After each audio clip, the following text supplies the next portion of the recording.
Hi friends, welcome back to Krishnakumari channel. ఈరోజు నేను మీకు హెల్తీ అండ్ టేస్టీ దోశ ఎలా చేసుకోవాలో చూపిస్తానండి. ముందుగా ఒక గ్లాస్ మినపప్పు, ఒక గ్లాస్ బియ్యము, ఒక గ్లాస్ ఎర్ర కందిపప్పు వేసుకొని మంచిగా 2, 3 సార్లు వాష్ చేసుకోవాలి.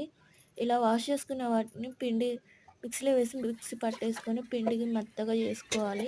తగినంత సాల్ట్, తగినంత సోడా ఉప్పు వేసుకొని మంచిగా మిక్స్ చేసుకోవాలి. ఇలా మిక్స్ చేసుకున్న వెంటనే ప్యాన్ పెట్టేసుకొని మంచిగా దోసలు వేసేసుకొని 2 వైపులా కాల్చుకోవాలండి. ఇలా బబుల్స్ వస్తాయి. ఇలా బబుల్స్ వచ్చినాయంటే మంచిగా దోస కాలుతున్నట్టు. చాలా టేస్టీగా ఉంటుంది. సైడ్స్‌కి ఈజీగా రావాలంటే కొంచెం ఆయిల్ వేసుకొని ఇలా టర్న్ చేసేసుకోండి, సరిపోతది. ఇలాగే అన్ని దోసలు కూడా పోసుకోవాలి. వీడియో కనుక నచ్చినట్లయితే like and share and subscribe చేసుకోండి. ఇలాంటి వీడియోస్ ఇంకా రకరకాలుగా పెట్టినా గాని మీకు